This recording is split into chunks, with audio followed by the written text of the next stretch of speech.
Civil सेवा परीक्षा भारत की सबसे कठिन परीक्षाओं में से एक है। भारत के लाखों युवा हर साल इस परीक्षा को पास करके इसमें अपना कैरियर बनाना चाहते हैं। दोस्तों, इस परीक्षा का जो आयोजन है वो प्रतिवर्ष संघ लोक सेवा आयोग या मैं कहूं यूपीएससी के द्वारा 3 चरणों में किया जाता है।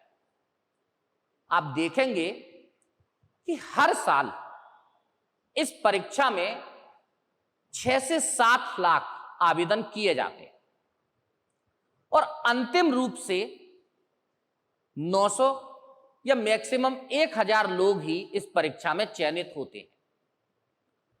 दोस्तों, इस परीक्षा के माध्यम से भारत के शीर्षस्थ पदों पर आईएएस, आईएफएस, आईपीएस और आईआरएस जैसे पदों पर नियुक्ति दी जाती है। दोस्तों, इस परीक्षा में आवेदन करने वाले और चयनित छात्रों का जवाब अनुपात देखेंगे तो आपको पता चलेगा कि इस परीक्षा में कितनी गंभीरतापूर्वक चुनौती है। तो इस वीडियो में हम लोग इस परीक्षा के विषय में जानेंगे कि ये परीक्षा किस तरीके से संपन्न होती है, तीनों चरण के विषय में हम लोग अच्छे से जानेंगे और फाइनली इस परीक्षा को पास करने के लिए एक अच्छी रणनीति क्या हो, इस पर भी हम लोग चर्चा करें। तो आइए शुरू करते हैं। तो दोस्तों, ये जो परीक्षा है, जैसा भी मैंने आपको बताया, ये परीक्षा 3 चरणों में संपन्न होती है। ये परीक्षा 3 चरणों में संपन्न होती है, जिसमें पहला जो चरण है उसे हम लोग प्रीलिम्स बोलते हैं। जो पहला चरण है उसे हम लोग प्रीलिम्स बोलते हैं। दोस्तों, इस प्रीलिम्स में टोटल 2 पेपर है, paper 1 and paper 2। Paper 1 and paper 2। ये जो पेपर 1 है ये जनरल स्टडी के अंतर्गत आता है। पेपर 1 जनरल स्टडीज के अंदर आता है और ये टोटल 200 मार्क्स का पेपर है, जिसके अंदर टोटल 100 क्वेश्चंस होते हैं। ऑब्जेक्टिव टाइप क्वेश्चंस हैं, जिसमें आपको 4 विकल्प दिए जाएंगे और उनमें से आपको एक सही विकल्प को चुनना है। टोटल 100 क्वेश्चन होंगे और ईच क्वेश्चन 2 मार्क्स का होगा।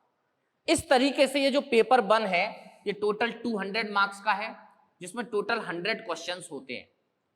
जिसमें जनरल स्टडीज के बेसिस पर अगर मैं बात करूं तो history, geography, polity, economics, science tech, आपका करंट, ये सारा का सारा पोर्शन इस एग्जाम के अंदर होता है। जबकि ये जो पेपर 2 है, जिसे हम लोग सी सेट बोलते हैं, ये जो पेपर 2 है इसके अंदर भी टोटल 80 क्वेश्चंस हैं और इस क्वेश्चन के जो मार्क्स हैं टोटल पेपर के वो 200 है, यानी 80 क्वेश्चंस है जो टोटल 200 नंबर का है। लेकिन दोस्तों, ये जो पेपर है सीसेट वाला, ये क्वालिफाइंग नेचर का है, यानी आपको यहां केवल मिनिमम मार्क्स लाने होते हैं 33%। यानी अगर आप 200 में से 67 मार्क्स इस पेपर के अंदर लाते हैं तो आप सी सेट पेपर को क्वालिफाई माने जाते हैं। और जब आप सी सेट पेपर क्वालिफाई करते हैं तब ही आपके जनरल स्टडीज का जो पेपर 1 है उसकी कॉपी चेक की जाती है। इसका मींस जो कैंडिडेट ये मिनिमम मार्क्स सिक्योर नहीं कर पाता, उनकी जनरल स्टडीज यानी जो पेपर 1 है उसकी कॉपी को चेक नहीं किया जाता। फाइनली जिन लोगों का सीसेट पेपर क्वालिफाइंग होता है उनकी ही कॉपी जनरल स्टडीज की चेक होती है और इसी पेपर में आपके जो मार्क्स होते हैं उसी के बेसिस पर मेरिट बनाई जाती है। एक्चुअली ये डिपेंड करता है कि टोटल सीट्स कितनी हैं। लगभग हर साल 8000 से 10000 लोग इस प्रीलियम्स एग्जाम को क्वालिफाई कर मेंस में पहुंचते हैं, प्रीलियम्स एग्जाम को क्वालिफाई कर मेंस में पहुंचते हैं। अब दोस्तों यदि मैं मेंस की बात करता हूं तो मेंस में यहां टोटल 9 पेपर हैं। मेंस में यहां पेपर टोटल 9 पेपर है, जिनमें paper 1 compulsory Hindi, paper 1 compulsory Hindi. इसका मीन्स यह है कि जो आपके इंडियन कॉन्स्टिट्यूशन की 8वीं अनुसूची है, उस अनुसूची में कोई भी एक भाषा आप चुन सकते हैं। जनरली नॉर्थ इंडिया हिंदी भाषी क्षेत्र है, इसलिए मैंने यहां पर कंपलसरी हिंदी की बात की है। यानी जो पेपर 1 है वो कंपलसरी हिंदी का होगा और पेपर 2 कंपलसरी इंग्लिश का होगा। दोस्तों ये दोनों पेपर 300 मार्क्स के हैं और जो टोटल टाइम ड्यूरेशन है वो 3 आवर्स होता है। ये दोनों पेपर क्वालिफाइंग नेचर के हैं। अगर आप इसमें मिनिमम मार्क्स सिक्योर करते हैं तो ही आपके बाकी के जो 7 पेपर हैं ये आपके चेक होते हैं। यानी जो बाकी की जो आंसर शीट है ये आपकी जब ही चेक होंगी जब आप पेपर 1 और पेपर 2 में मिनिमम मार्क्स सिक्योर करते हैं। अगर आपके यहां पर मार्क्स मिनिमम जो मार्क्स सिक्योर है वो नहीं हो आ पाते तो ऐसी स्थिति में आपके ये जो नेक्स्ट जो 7 पेपर्स हैं इसकी आंसर शीट आपकी चेक नहीं होती। दोस्तों यहां ये जो टोटल 7 पेपर है रिमेनिंग, इसमें सबसे फर्स्ट पेपर है ऐसे का जो 250 मार्क्स का रहता है। फोर्थ पेपर है जनरल स्टडीज 1। इसके अंदर हिस्ट्री और ज्योग्राफी का पोर्शन आता है। इन ईच पेपर का सिलेबस अलग से डिफाइन किया जाएगा। 5th paper general studies and 6th paper भी आपका जनरल स्टडीज का होता है। और 7 पेपर की अगर मैं बात करूं तो जनरल स्टडीज का 4th पेपर है और इसके अंदर एथिक्स शामिल किया गया है। इसके अंदर जो एथिक्स आपका सब्जेक्ट है उसको शामिल किया गया है। यानी GS1, GS2 एंड GS3 ये आपकी जनरल स्टडी से रिलेटेड पेपर हैं, पेपर 1, 2 एंड 3। रिमेनिंग जो 2 पेपर हैं ये आपके ऑप्शनल सब्जेक्ट से रिलेटेड है। आप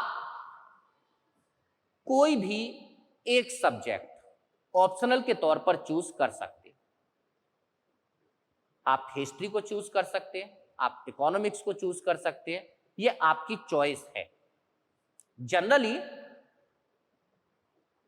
स्टूडेंट ने जो ग्रेजुएशन में या फिर जो मास्टर्स डिग्री में जिस सब्जेक्ट से मास्टर डिग्री की है, जनरली वही सब्जेक्ट यहां पर स्टूडेंट चूज करते। लेकिन आप इसके अलावा भी जो सब्जेक्ट आपने ग्रेजुएशन में नहीं पढ़ा है लेकिन आपका इंटरेस्ट है तो आप इसके अलावा भी किसी एक सब्जेक्ट को यहां चूज कर सकते हैं। तो टोटल इस तरीके से 9 पेपर हैं और ये 9 पेपर का जो वेटेज है वो टोटल 1750 मार्क्स का है।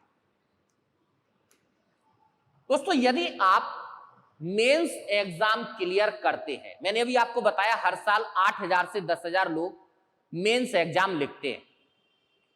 फाइनली इस मेंस एग्जाम से लगभग 2700 या मैक्सिमम में बात करूं 3000 लोग मेंस एग्जाम को क्लियर करते हैं। यानी मैं कह सकता हूं कि मेंस एग्जाम का जो रिजल्ट है वो अप्रोक्सीमेटली 25% से 30% के बीच आता है।